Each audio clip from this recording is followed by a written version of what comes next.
Awesome. Awesome. There she is. I see her now. Next up is Margo Aaron. She is the owner of That Seems Important. She is a creator of the Copy Workshop. Oh, that sounds intriguing. Where she teaches people who still want to change the world how to use words to inspire action. A little about her and some awards she's won. That her website, This Seems Important, was named the top 100 websites for writers by the Right Life, and was the 2020 winner of the 100 best sites for solo entrepreneurs. So welcome, Margo. Everybody give her some reactions, some hand claps. Let's welcome Margo to the stage. Hi. It's so nice to meet you. It's nice to be here. And I echo what Haley said about how you never know what the attendance at these types of digital conferences are going to be like. So I'm glad we have a nice group here. And I'm hoping I'm going to try and chat as little as possible so we can get to more Q&A. So if y'all have questions, get them ready. And I will try and monitor the chat as much as I can so you're welcome to interrupt me. So when I first chatted with Haley, we were talking about email, and it sort of evolved into talking about writing that gets you noticed. So all of you are in business, all of you have to write at some point or another, whether or not you consider yourselves a writer or whether you have been thrown in there, thrust in without your consent. We communicate right now until the internet graduates to its next iteration. It is mostly text. And so one of the things that I teach, and we'll be talking about today, is how to use words to influence action and to get you noticed, but do it in a way that sounds like you, right? So you're not screaming at people, so you're not boasting, so you're not feeling like you're being annoying. What are the things that you need to know? So some people call this copywriting. Wait, am I the co-host? Am I hitting admit, or is that something? I got the admits. Oh, you okay, just keep cool. going, but you, unfortunately, because you're co-host, so you can share anything or whatever, you're going to hear the dinglings. All good. So let's start here. Writing copy that gets you noticed, using language in a way that gets people to notice you, to pay attention, that stands out. That's the thing everyone wants to know. How do you do that? How do I stand out in a sea of so much noise? So the answer is that you don't. The answer is it's the wrong question. So most people want to stand out, and what they mean by that is get a lot of attention. And that's not actually what you want from your writing. What you want is for your writing to ring so true and so strong and so powerful that the right people notice it, who want what you have, and they self-identify and hold up their hands and go, oh my God, yes, please. And so part of writing in a way that's powerful and that's effective is writing bifurcating copy. So does everyone here know what I mean when I say copy? Because I always have different varying levels in the room. Okay, so we'll talk about bifurcation in a second, but let me just get us all on the same page. Lots of different types of writing: creative writing, journaling, journalism. Copywriting is typically in the advertising bucket, but it is the strategic use of language to inspire someone to take an action. So it's taking someone from a passive reader to clicking buy, hitting send, clicking donate, attending your webinar, sharing this post, whatever it is that you want them to do. So going from passive to active. And it's a little different than the pleasure of reading a book, where it's still a little bit copy because you need someone to turn the page, and that's an action. And a good enough story will do that. But generally, copy is when I am selling a book and I want you to buy the book. It's an approach we take to writing. So that's what I mean when I say copywriting. So when I say that the best copy is naturally bifurcating, here's what I mean by that. When we want to market, I used to run a consultancy, and 10 times out of 10, customers would say, okay, well, we market to everyone. I mean, this product is perfect for everybody. I need everyone to use it, and their mom should use it, and their friends should use it, and everyone, right? Aaron's shaking her head because she knows that that doesn't work. And it creates really, really ineffective language, because you start to be vague, you start to be amorphous, and you try and capture everyone when you can't possibly capture everyone. So bifurcating copy does this. If you see a sign that says cowboy hats sold here, That's going to immediately create, oh, someone has a cowboy hat. Love it. Is that Tish? Hi. That's amazing. It's going to naturally create two groups of people interested in cowboy hats and people who aren't. That's a good piece of copy because you want someone, it's not clever, it's not, creative, it's not super innovative, but it is effective because immediately someone who's interested in cowboy hats is going, oh, they sell cowboy hats. I need to hear more from this. And so it helps you self-identify. So naturally bifurcating copy is the powerful kind, which creates people who are interested in what you have to say and who are not. And that's a good thing. So you want your copy to attract as many people as it detracts. So I want you to think of when people aren't interested in your offer, that's actually a good sign. It's a good sign that it's working. Otherwise, the opposite is lukewarm. And when you have lukewarm, you know what that is? That's people marking you as unread.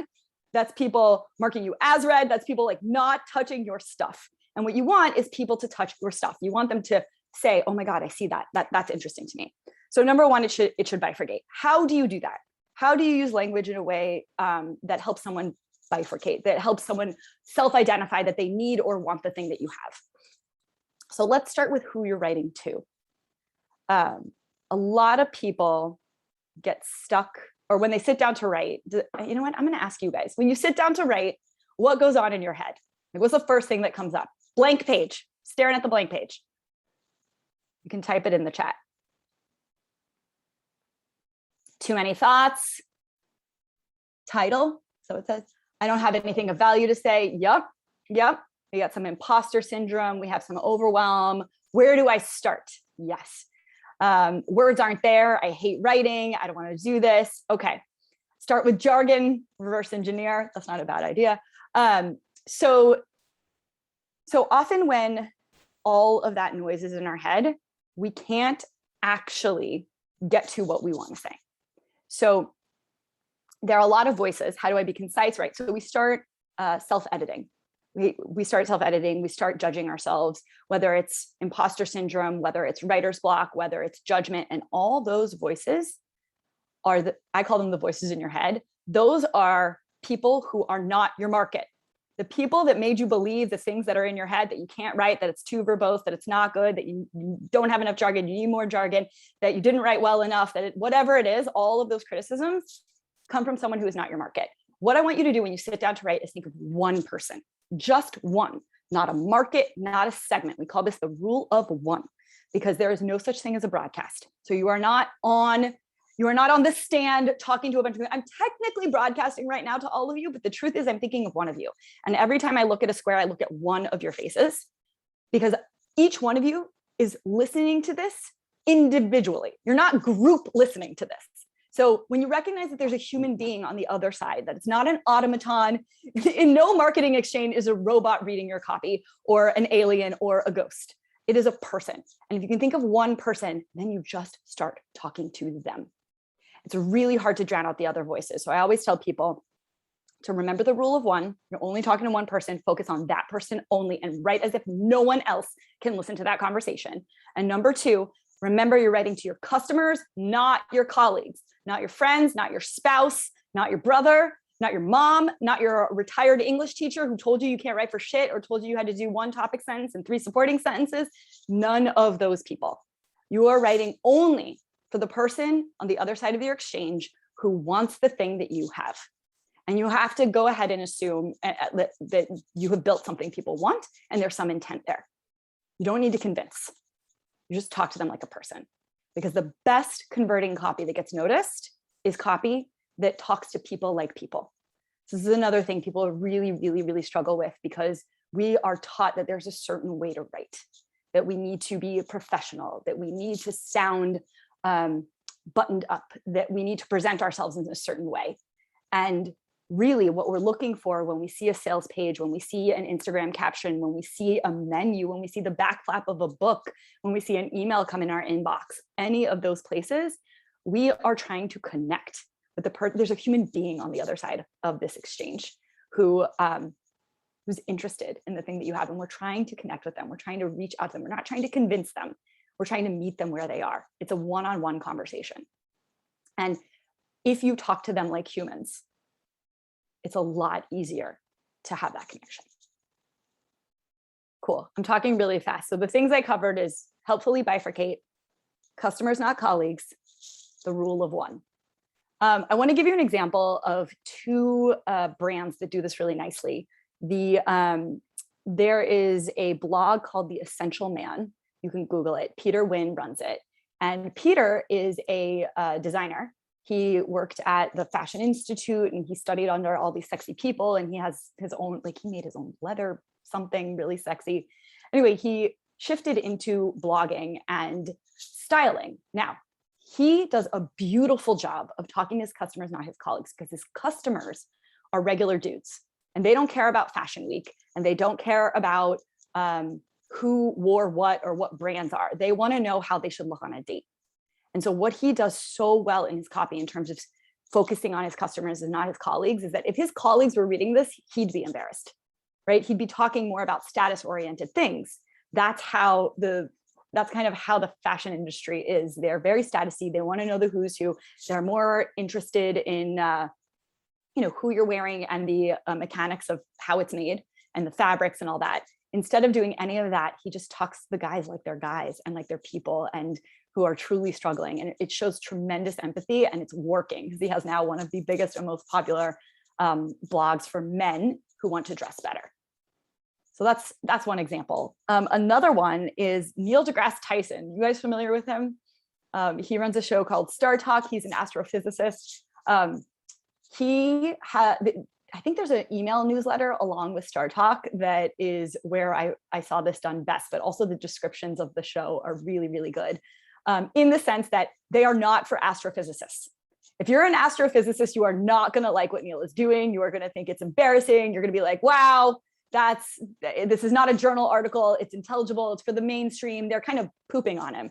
But if you're a person who is interested in science or in any of these topics and wants them to be more accessible, then you are going to be interested. He's reaching more people because it's not for astrophysicists. So that's two ways that you can see that people have kind of drowned out the voices and focused intently on the market.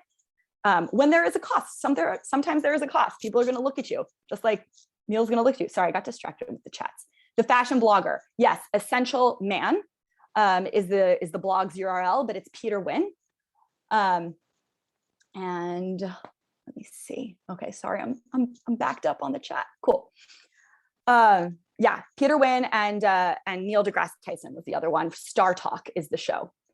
So you can check out what they looked at. And you'll see the copy, by the way, this is the fourth point I want to take away, and then maybe I'll open to questions. A lot of people feel pressure to be creative and clever when they start writing, to be interesting, to be different. And that is not actually what's going to help you connect. What is going to help you connect is what's clear, because what's clear is what's kind. If I am going on your website and I see you what am I looking for in the menu? Most of us are looking for an about page, a product page, a buy button. There's a few central things that we want to see. If you're trying to be clever and you change it to sprinkles and rainbows, I'm not going to know what that means.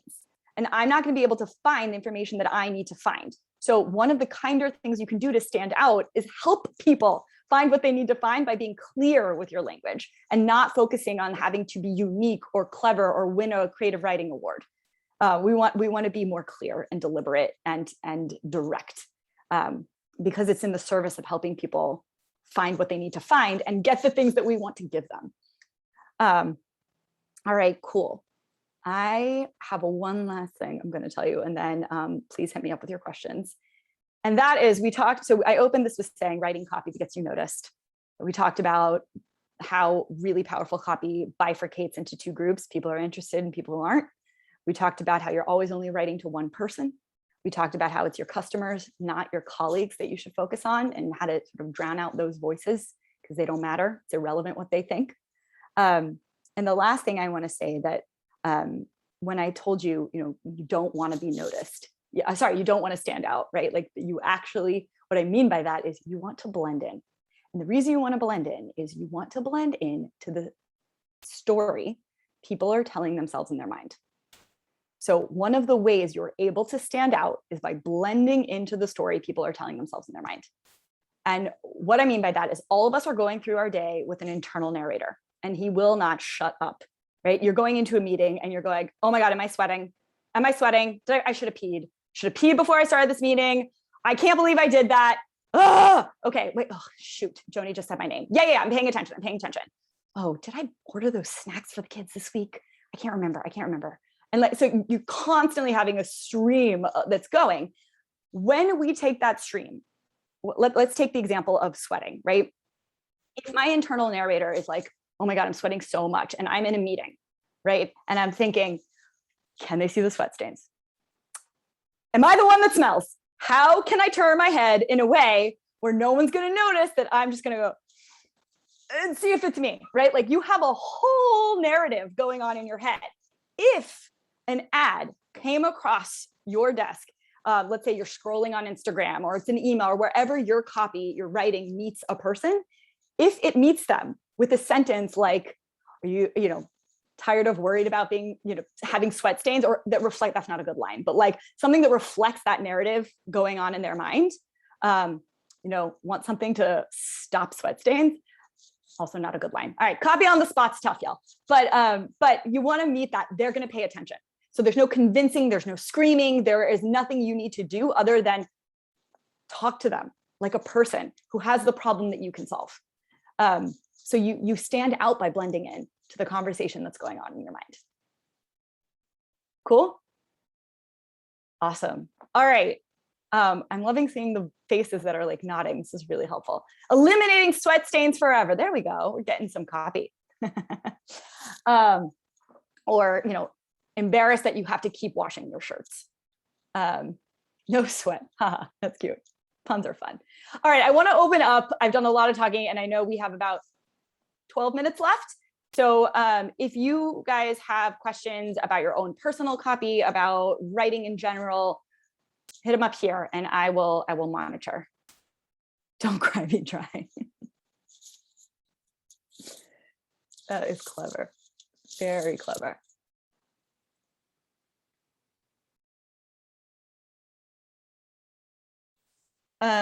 Hayden planted the correct link for Neil. No, he has something called Star Talk, I think is what it's called, Tish. Cool. All right. Amazing. Wonder if anybody else has any questions. This has been really, really helpful.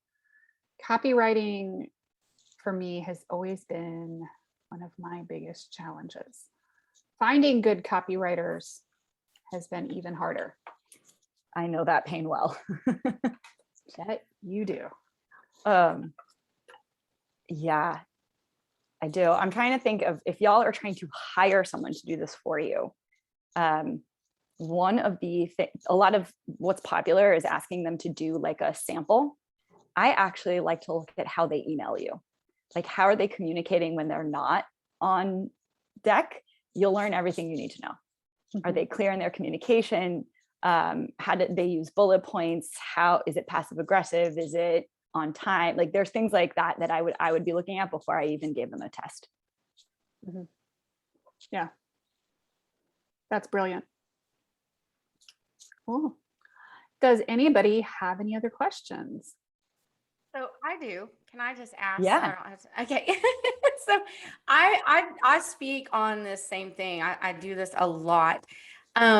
As far as verbal communication, like those things that you're saying, that message being so clear that I think Katarina said it earlier, that message being so clear that someone else, I say an 8 or 10-year-old could take it, understand it, and tell someone what you do. Yeah. I don't consider myself a writer. I struggle. Haley knows I've rejected this for a long time. I've stopped rejecting. I'm trying.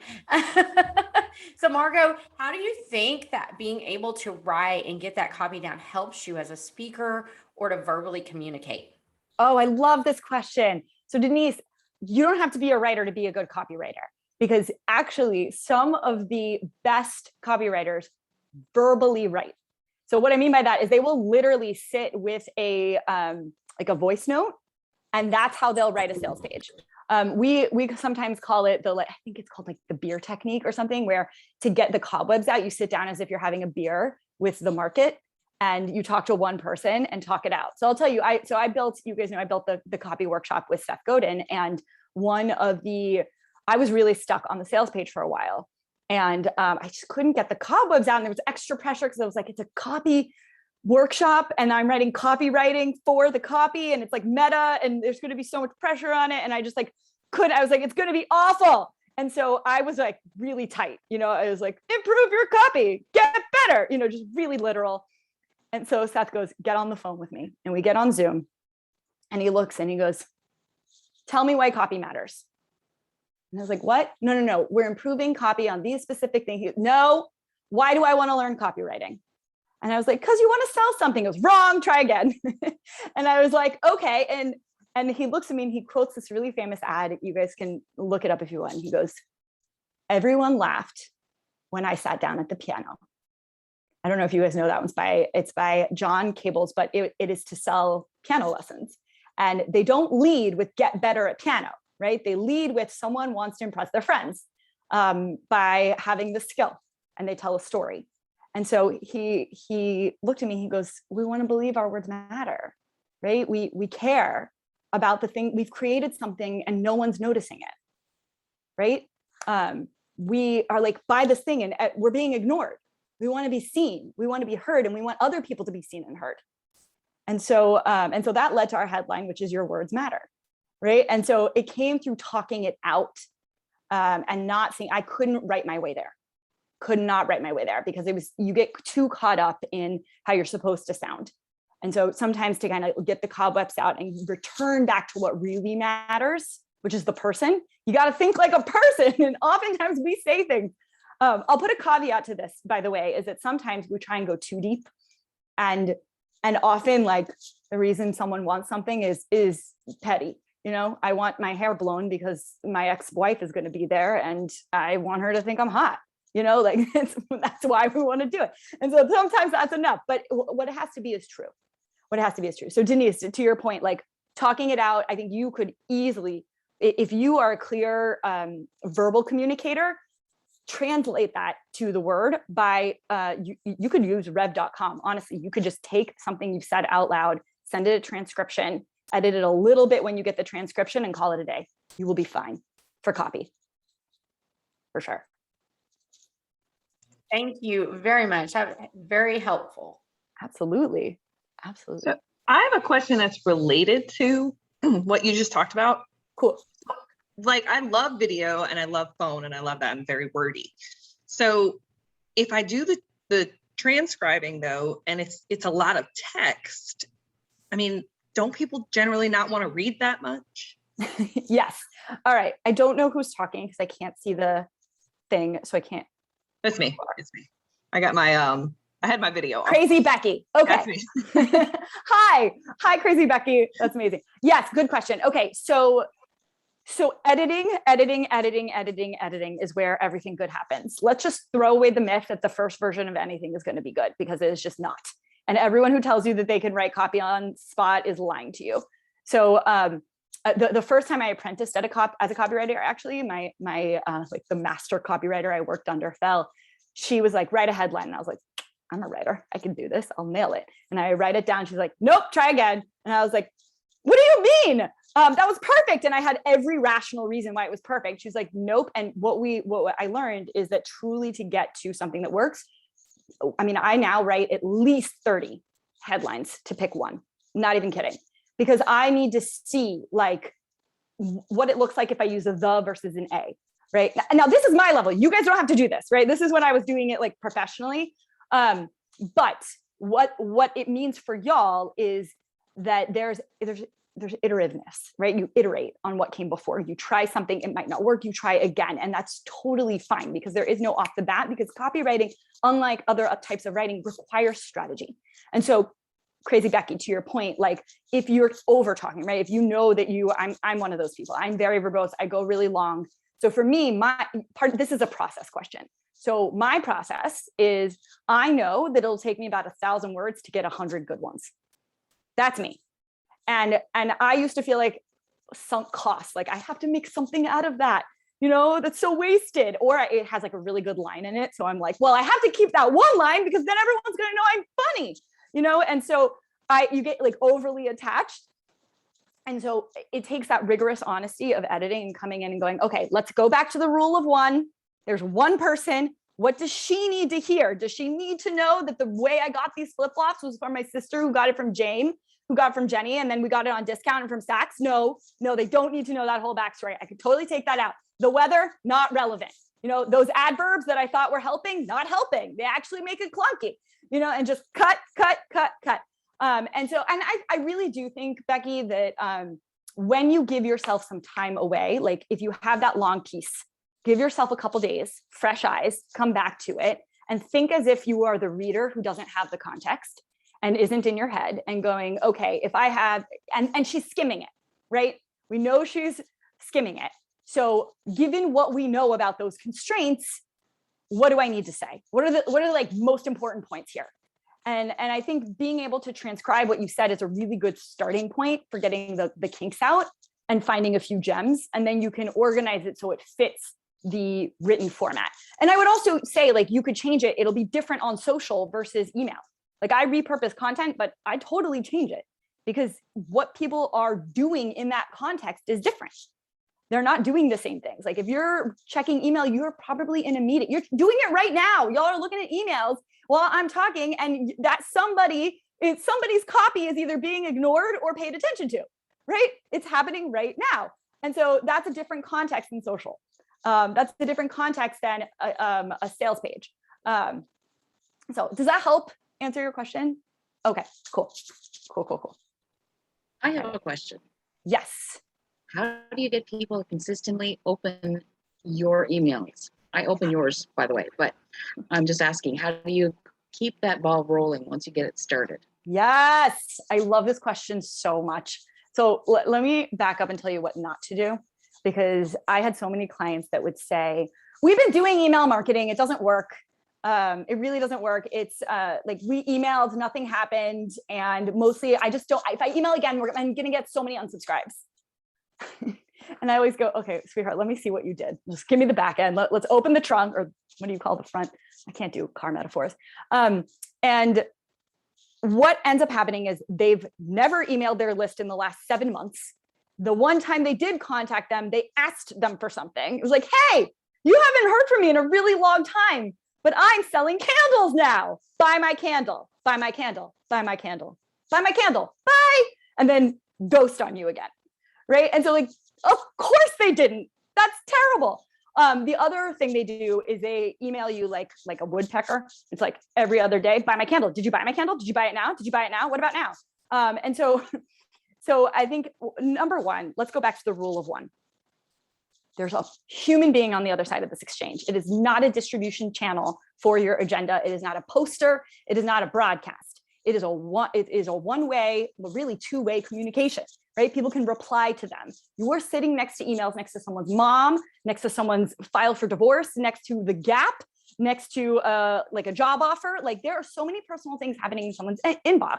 If you want them to respect you by opening them, you have to recognize the privilege of being in their inbox and respect their time. So don't waste it. And whether that means with offers that are relevant, whether that means through the way you write, I don't know, because every single market's a little different. You know, I'm on an email list for, I think they're called M Gemini. They're these like beautiful artisanal Italian shoes. It's basically shoe porn. Like, they don't do long form, and they're selling in every email, but I look forward to getting the emails. Why? They're selling every time. Because I'm in the market for beautiful shoes. I love beautiful shoes. I want to see them. I do care about how it was made. I do want to see it. And I want to see it on someone who I like think is cute and pulling them off. And I want to believe that I can pull them off. Right. And so when you do come in with a sale and they're like, hey, by the way, if you buy today, you get 20% off. I'm like, okay. You know, the Gap does the same thing. I ignore most of their emails, but when I'm ready to buy, I show back up. So it's about respect. It's about respect and relevance. Stay relevant. So the number one thing we teach in the copy workshop, if you take nothing else away from my talk, is that most people approach writing with the question, what do I have to say? What do I have to say? Which is great for your journal and really great for a book that might be boring. But what you want to do for copy is to ask, what do they need to hear? Because the only question your audience, your readers, your buyers, your clients, they're only ever asking themselves one question, and that is, why do I care? What's in it for me? That's what you're thinking right now. Why do I care? What, Margo, give me something important, something helpful. You're not just here because I have a mission to talk about, right? You want something out of it, and that's okay. Part of the exchange. And so to answer your question, Tish, that is how you keep coming back for more. It's not subject lines. People will tell you subject lines all day long, but if you are getting spikes, listen, don't be dumb about subject lines. I can tell you a little bit about what that means. But if you are seeing spikes when you do a good subject line and you are seeing a fall when you don't, that means you don't have an engaged audience. You should see consistency throughout where it doesn't really matter that much. So subject lines matter when you're doing cold outreach.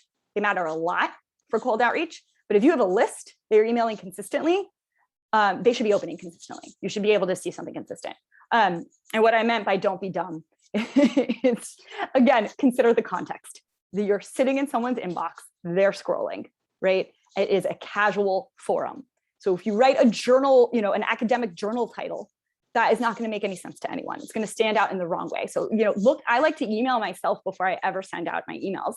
And I look at it in my inbox. And I'll look at it in 2 or 3 of my inboxes because we all have multiple email addresses. And I'll go, what does it look like sitting next to the Gap, sitting next to MJAP? What does it look like? And is it respectful? Because ultimately part of your subject line, by the way, is your name, is your brand. It's the person emailing. Seth Godin has the worst subject lines of all time. Why do people open his emails? Because it says Godin next to them. That's why. Anyway, okay, I'm preaching now. So does anyone else have questions? I think I'm over on my time, Haley. I'm sorry. We're good. I think it's about time to break everybody into breakout rooms. So any last minute questions? I see something from John here, but I haven't read it all yet. John, if you want to reach out to me on Instagram or email, I will address you there because I don't think I have time to do it here. But thank you all so much. Thank you for having me. Thank you for your attention and your time. And if your writing has improved after this, come tell me, brag about it. I want to brag with you. And check out the copy workshop if you want and enjoy the rest of your time here. Haley and Tish have done something amazing. Thank you. Yep. I am dealing with the tech. Hang on just a sec. Everybody, and hang on just a sec. Everybody give Margo a great big round of applause. Thank you for all of that value. Oh my gosh. Thank you, Margo. That was amazing. I appreciate your time today. It was awesome. Thank you. So my pleasure. If you already feel more confident as a writer, raise your hand. Like I know I do. I'm excited now to actually go write some things, which is not usually me. So yay. Thanks, Margo, for that.